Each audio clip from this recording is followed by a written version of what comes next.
Transformers War for Cybertron. But this is more than just a review. This is a rant on GameSpot's review of Transformers War for Cybertron.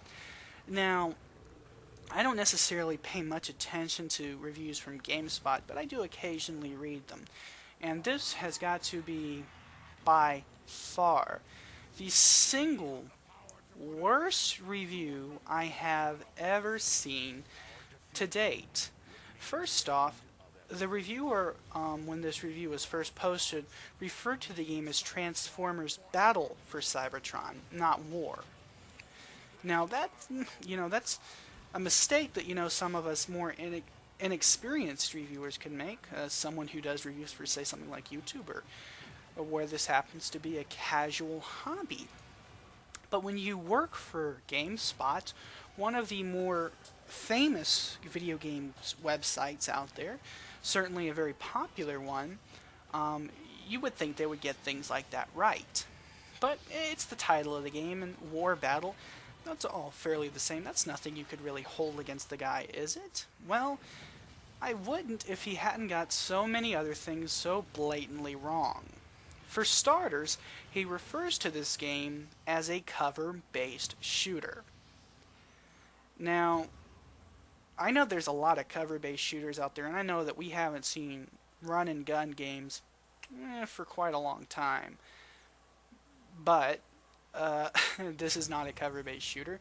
It was never said anywhere that this was going to be a cover-based shooter, and when you pop in the disc and you play the game, it doesn't look like a cover-based shooter. It's a Transformers game.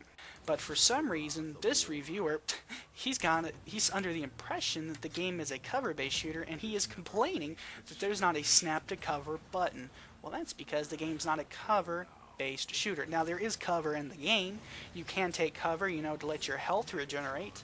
Now, most of the game's combat is actually really fun. It's fast-paced, it's visceral, it's exciting. Controls extremely well. Melee combat is extremely satisfying. You can even transform into the cars like they could in the series, which would make sense since it's a Transformers title. And transforming into cars, gives you two modes. One, you can hold down the left trigger and you can go into a boost mode where you're on tires and you can drive around. And each level has specific sections set up for just driving around in your car, and there's a lot of fun. But also, when you go into vehicle mode, you're hovering around and you have extra weapons in your car, such as rocket launchers, tanks, or, just your standard Gatling guns. And these can be really helpful when facing hordes of foes. However, the reviewer on GameSpot seemed to think that the transformation part of the game wasn't integrated quite so well. Now, that might be valid to say. Maybe the reviewer just didn't like the way it was implemented. We can go for that. That seems like a valid complaint. I personally think that it was implemented quite well and fun in the game to transform into your cars and bomb around using rockets and machine guns and stuff. It's just really cool, and it adds a new layer to an already exciting game. But it doesn't stop there with his gloriously stupid review. He also is under the impression that the game's too long. Now, in a day where most video games take 4 to 6 hours to beat, most shooters, most games like this, a game that lasts anywhere from 12 to 15 hours is not a bad thing. As a matter of fact, it's a great thing. When I put down $60 on a game, I expect to get bang for my buck. Not only are you getting an extremely fun campaign, which, by the way, he also thought the level design were repetitive, but hey, for one thing, you're on a robot planet. The level design really, by nature, can't be that varied, but they did a good job, and even IGN said that they did a great job of making a fairly varied level design for the game. And I happen to think the level design is great, and it matches the scenery, and each level is varied enough to not become too repetitive. Now, see, one of the things about any shooter game is they can become repetitive. Sure, you're blasting through hordes of foes in 90% of these games. Any game from Gears of War to Call of Duty can be repetitive, and the same can be said for this game.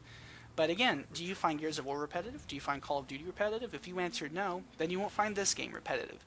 It's literally just as fun. In my opinion, I like it better than Call of Duty. But again, that's my personal biasism towards this game I happen to really enjoy. He also complained that the storyline was too cheesy and too melodramatic. You're playing a Transformers game. I'm pretty sure this game isn't trying to win awards for its storyline. However, the game is actually a prequel to most of the Transformers saga, especially Generation 1, and I think it tells a pretty damn good storyline, and Hasbro thought they told a pretty good storyline considering this is official Transformers canon. And this not only shows you how a bunch of characters met each other, but it shows you how the war for Cybertron started. I mean, if you're a Transformers fan, this is really, really cool. I'm not even that huge of a Transformers fan, but I found the storyline great with fantastic voiceovers. So really, I mean, is the storyline in Call of Duty any better? And that game got huge reviews. I mean, honestly, not that much. I mean, that's a personal opinion thing, too, which story you like better. But I mean, to really rip this game for having a melodramatic storyline, it's Transformers. This is a game tailor-made for 8 to 15-year-olds. Get over it. The storyline is fun, it's exciting with some great one-liners, and it keeps the game massively entertaining with some really funny parts sprinkled throughout the game. Now finally, this game has an outstanding multiplayer mode. Truly outstanding. The multiplayer mode takes some of its cues from the popular Call of Duty series, most importantly perks and upgrades. When you play through the game, you'll gain experience and level up your certain classes, and when you level up those classes, unlike leveling up guns in the other game, you have classes you level up in this, you'll gain access to new perks, new abilities. Very similarly to Call of Duty, there's also kill streak bonuses.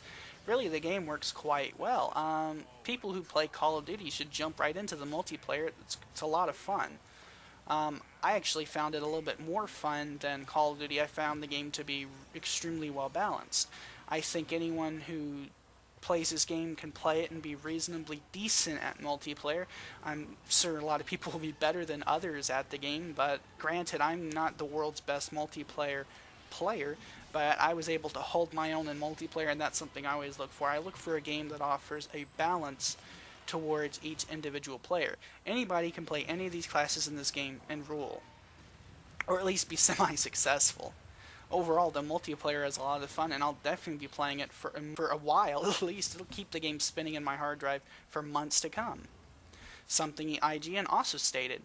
Also, there's a Horde-like mode in this game, which is similar to Horde, as I said, Horde-like mode, or Nazi Zombies, and it's a lot of fun and can be played with upwards of 4 players. That adds replay value as well. And then you can play the single-player game with 2 of your other friends. That's also really cool. Now, there's a lack of split-screen multiplayer in the game, but generally speaking, there's not a lot of split-screen in most any games released now, so you can't really hold it against it now, can you? Now, the only real flaw I found with this game at all is the fact that your friendly AI during the single-player campaign can be a bit dim-witted, but it certainly didn't break my enjoyment from the game.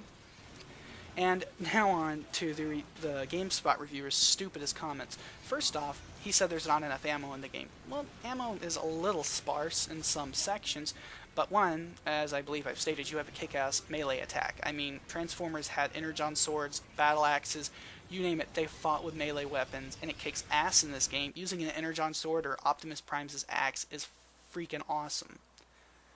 And on top of that, you know, maybe if you run around just not aiming at all and just spraying your ammo all over the place, yeah, ammo might be a bit sparse for you, but, you know, if you actually aim decently, not well, you don't have to get headshots all over the place, but if you actually, you know, point the gun in the general direction of your enemy, you know, you'll probably hit it and you won't be wasting your ammo so much. I don't really know what this reviewer was thinking when he posted this review. This is a professional website. This ain't YouTube. This ain't some amateur hour, and he posted an extremely amateur review littered with inaccuracies. Overall, I hope this review has swayed you away from GameSpot's treacherous and downright stupid review of the game. If you don't like the game, fine. Write your reasons. But you know what? There's one other thing that's really important. You cannot be biased towards a game. If a game is good, at least, you know, inject your personal opinion and inject your opinion about the game. You know, if I didn't like the game, I'd say, sure, you know, I didn't personally enjoy this game, but there's no real reason why anyone else wouldn't. You see where I'm coming from? If you don't like the game, say you don't like the game, give your reasons, but also if you know that the game is actually fun for other people, that the mechanics are not broken, that there's no real reason for this game to be bad, don't give it a shitty review just because, hey, you didn't like it because you don't like Transformers. Get a fucking life. oh right, I'm supposed to give these games a score. Right, I give it a 4 out of 5. It's a great title. It's not perfect, but it's definitely far from disappointing and far from being a shitty title.